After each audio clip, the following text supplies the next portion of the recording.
Pour les éoliennes, par contre, même là, on peut faire des critiques. C'est que ces éoliennes géantes, elles ont quand même, je vais vous surprendre, elles polluent. On va dire comment une éolienne, un truc qui tourne dans le vent, peut polluer. Alors bon, elles émettent pas de gaz carbonique, je vous rassure. Il n'y a pas de tuyau d'échappement et elles ne détruisent pas la couche d'ozone, ça c'est certain. Par contre, elles polluent autrement. D'abord, elles sont très bruyantes. C'est ce qui fait d'ailleurs que maintenant, des pays comme le Danemark, la Hollande, qui sont très en avance, ou l'Allemagne, très en avance sur les éoliennes, qu'est-ce qu'ils font? Ils les mettent en haute mer, pour que ça embête personne. Alors ça n'embête personne, ça embête pas les poissons parce qu'il y a juste un poteau qui va sur le fond de la mer. Ça, et même les coquillages aiment bien parce qu'ils peuvent se fixer dessus, donc c'est plutôt bien. Ça n'embête plus les gens parce que votre éolienne elle est à 20 ou 50 km de la côte, donc même avec des jumelles vous avez du mal à les voir. Mais ça embête qui? Ça embête les oiseaux. Et le problème, c'est que les oiseaux qui sont des aérodynamiciens très malins, comme tout le monde le sait, malheureusement, ils vont là où il y a le plus de vent, parce que le vent les pousse.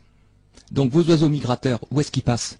Justement sur les sites d'éoliennes, puisque les éoliennes, on les met là où il y a le plus de vent, on va pas les mettre là où il y a le calme plat toute l'année.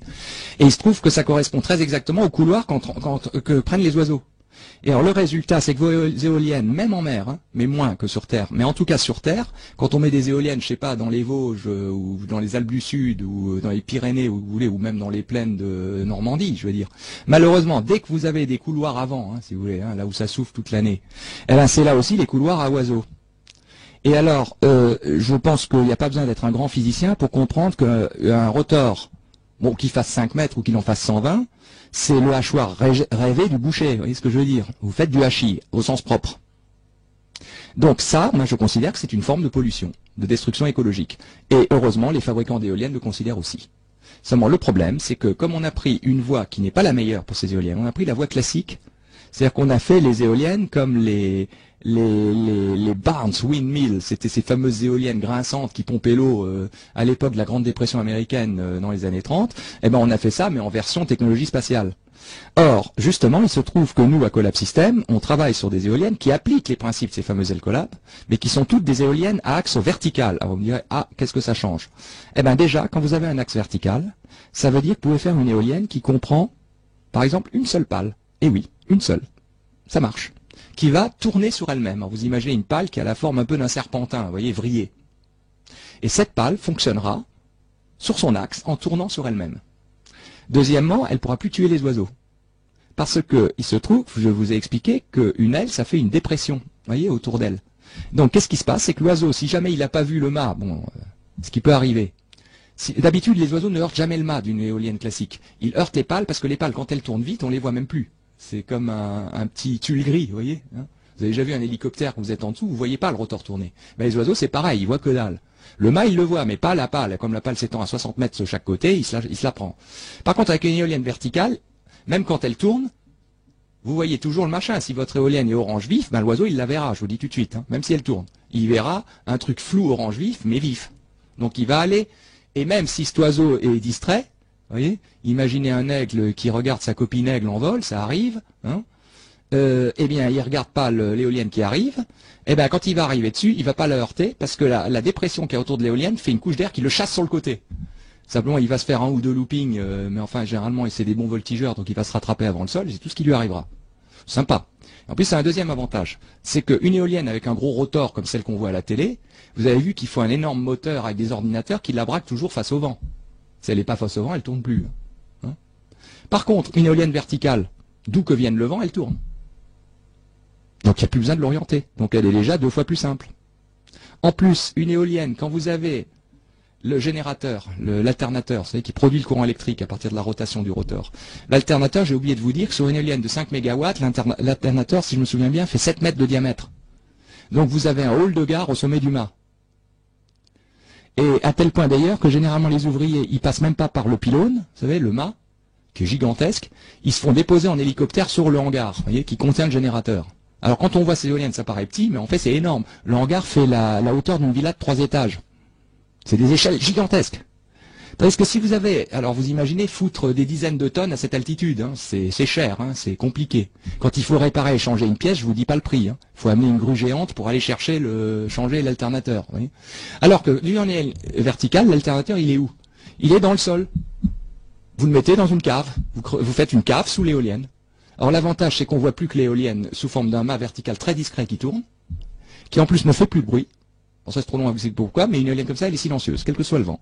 Vous entendez au plus un petit chointement, alors que les autres, c'est un battoir à œuf, hein, ça fait le même bruit qu'un rotor d'hélico. C'est le fameux fouf qu'on entend jusqu'à 25 km pour les éoliennes géantes. Oui, ça vous donne un ordre d'idée. C'est-à-dire quand vous êtes en dessous de l'éolienne, il faut un casque anti-bruit parce que vous atteignez des niveaux de bruit de 110 dB. C'est-à-dire ceux d'un avion au décollage à Roissy. Eh, il faut le dire, vous voyez, il y a des pollutions sonores aussi. Hein. Par contre, sur une éolienne verticale, vous avez une firme finlandaise qui est le seul fabricant actuel de grosses éoliennes verticales, qui s'appelle Windside. Et il est encore peu connu, mais à mon avis, il a de l'avenir. Ces éoliennes ont été mesurées, même les plus grosses, qui atteignent 1 MW. Bon, c'est pas les plus grosses du monde, mais c'est déjà des gros trucs. 1 MW, c'est un mât qui fait 100 mètres de haut. Eh bien, cette éolienne, vous pouvez être à 5 mètres, vous ne l'entendez pas. J'ai bien dit, vous ne l'entendez pas. Donc, vous voyez, quand on veut, on peut. Alors, vous voyez, même en écologie, on a aussi des critiques à subir. Hein. Il faut, si on pollue plus chimiquement, on pollue sonorement, par le son. On pollue aussi par les tueries d'oiseaux. Vous voyez ce que je veux dire? Parce qu'une éolienne verticale, vous n'avez plus ni l'un ni l'autre. C'est une sécurité formidable. Et alors donc, nous étudions à Collab System des concepts d'éoliennes verticales, bien entendu, mais qui vont être avec des rendements supérieurs à celles de Windside, qui a déjà un très haut rendement, parce que nous, avec nos formules aérodynamiques, qui sont vraiment des formules du XXIe siècle, nous pouvons arriver à des rendements, nous estimons sur le plan théorique, par simulation en soufflerie numérique, hein, c'est-à-dire sur ordinateur, nous estimons qu'on peut arriver à 3,2 fois, c'est-à-dire 320%, alors que tout à l'heure on vous parlait de gagner 2%. Ben nous arrivons en théorie à gagner 320%, et je peux dire que par rapport aux essais pratiques que nous avons faits sur des maquettes, hein, alors les maquettes ne peuvent pas tout simuler parce qu'elles ont ce qu'on appelle un nombre de Reynolds qui est trop faible. C'est un indice aérodynamique très compliqué qui définit des frottements des molécules d'air par rapport à leur vitesse, etc. Enfin, si vous voulez, c'est une valeur adimensionnelle qui est purement mathématique, si vous voulez, mais qui est très importante pour les aérodynamiciens. Et alors, donc, il faut le faire à un nombre de Reynolds élevé, c'est-à-dire avec une grosse aile, si vous voulez, pour être sûr des chiffres. Il peut y avoir des variations de 10 à 20% sur la prévision théorique. Mais disons que même à 10 ou 20%, on sera au mieux, au minimum, à 250% de gain, ce qui est gigantesque, et au mieux à 320%. Mais alors, à titre individuel, parce qu'on a débuté cette émission comme ça, est-il possible d'utiliser ces éoliennes retravaillées pour une habitation seulement, plutôt que... Ouais. Surtout les éoliennes verticales, parce qu'une éolienne verticale, par exemple, Windside, Commercial, je leur fais pas de la pub, mais comme ils sont les seuls au monde à en faire, bah, on est bien obligé de les citer. Là, j'oublie personne, vous voyez ce que je veux dire. Alors, ces éoliennes verticales à haut rendement, ils font des tout petits modèles. Vous avez par exemple un modèle qui peut alimenter à 100% en électricité, y compris la cuisinière électrique, mais pas le chauffage. Dans les vents moyens qu'on a par exemple dans une région comme le bassin parisien, par exemple. C'est des vents qui sont pas les plus forts d'Europe, qui sont pas les moins forts, c'est la moyenne. Bon. Vous arrivez, quand il y a un vent, parce que ces éoliennes en plus marchent très bien aussi par petits vents, ce qui n'est pas le cas des grosses, qui souvent ont des rendements sur les vents moyens. Les vents forts, elles sont mauvaises, les vents faibles, elles sont mauvaises, les éoliennes classiques, vous savez, à rotor d'hélico, là. Mais les éoliennes verticales, par contre, elles ont des bons rendements, quel que soit le vent. C'est-à-dire qu'ils ont si vous voulez, si on représentait ça par une courbe, c'est pratiquement une ligne droite horizontale. Vous voyez, elles sont très très régulières dans leur rendement. Entre 180 km/h et 10 km/h. Vous voyez, ça fait une sacrée plage. Donc là, il suffirait d'une éolienne de 5 mètres de haut pour pouvoir alimenter pour la cuisine, le frigo, tous vos gadgets électroniques et l'éclairage, mais avec des ampoules à incandescence pas du tout économiques. Hein.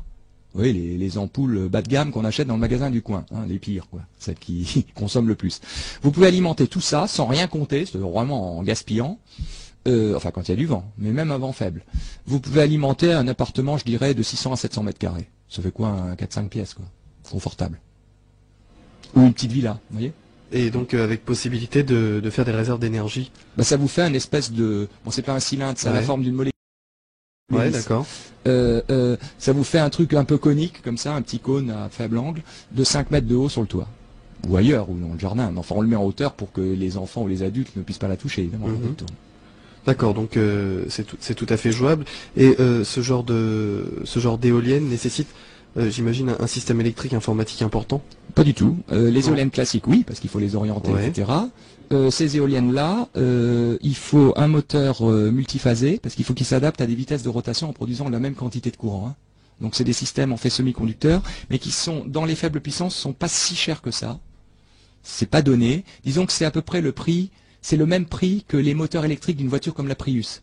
C'est-à-dire, si vous voulez, par exemple, un moteur électrique d'une Prius pourrait servir à une éolienne jusqu'à à peu près 200 kW. Or, pour une maison, il vous suffirait de 40-50 kW. Hein. Donc, moins de 100 kW. Et si on a dit ça, ces moteurs qui sont pas donnés, ouais. mais qui ne sont pas non plus, ça coûte pas des millions, si vous voulez.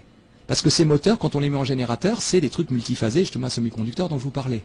Vous voyez, parce que avec un moteur électrique, si vous mettez du courant dedans, il tourne, donc c'est un moteur. Si par contre vous mettez pas de courant mais que vous faites tourner l'axe du moteur, il produit du courant. Hein. Donc Voilà. si on a dit cette petite éolienne, parce que finalement elle est assez petite, Oui. à l'énergie dont tu parlais en début d'émission, Oui. on est totalement autonome, on est même apte à redistribuer. Pour des pays avec des vents moyens, Ouais. Oui. Par contre, si vous allez dans des zones où il y a du vent un mois par an, ça suffira pas, évidemment. Non, mais si tu combles avec la lumière. Eh bien là, voilà. Alors c'est pour ça dire que je parlais dès le début de l'émission, dans le cas de figure le plus simple, d'associer toujours des capteurs photovoltaïques, c'est-à-dire qui font de l'électricité avec la lumière, avec des éoliennes. Parce que généralement, c'est rare qu'on ait ni le soleil ni le vent. Non, mais là, ce qui est important à dire, c'est qu'on est autonome sans se restreindre. Ah oui, bien sûr. C'est-à-dire que, par exemple, si vous combinez une éolienne de 5 mètres de haut, avec 2 mètres carrés de capteurs. C'est pas beaucoup 2 mètres carrés, c'est 2 panneaux. Avec ça, vous êtes autonome si vous êtes raisonnablement économe en énergie, c'est-à-dire ampoule à basse consommation, vous savez, ces ampoules à fluorescence à basse consommation, un frigo moderne, c'est-à-dire qui bouffe pas pour son compresseur des kilowatts, des télés à écran plat ou à rétroprojecteur DLP, vous voyez, pas la télé cathodique ou la télé à plasma évidemment. Et bien avec ça, avec 2 mètres carrés de panneaux solaires, région parisienne par exemple pour prendre une latitude donnée, et une petite éolienne de 5 mètres, vous êtes autonome. Mais à condition d'avoir un stockage de 8 à 10 jours. Soit par batterie, soit par le réacteur à litre particules, soit pour tout autre procédé. Il faut quand même ces 8 à 10 jours de stockage parce que vous aurez des moments où vous aurez que 20 ou 30% de votre énergie, aussi bien du vent que du soleil, dans les cas les pires. Vous savez, ce qu'on appelle, ce que les météorologues appellent le marais barométrique. Alors le marais barométrique avec temps gris, d'habitude c'est avec ciel bleu, mais ça peut être avec temps gris. Vous imaginez des ciels de plomb, ce qui est très beau à voir, mais qui est pas du tout bon pour sa petite production d'énergie.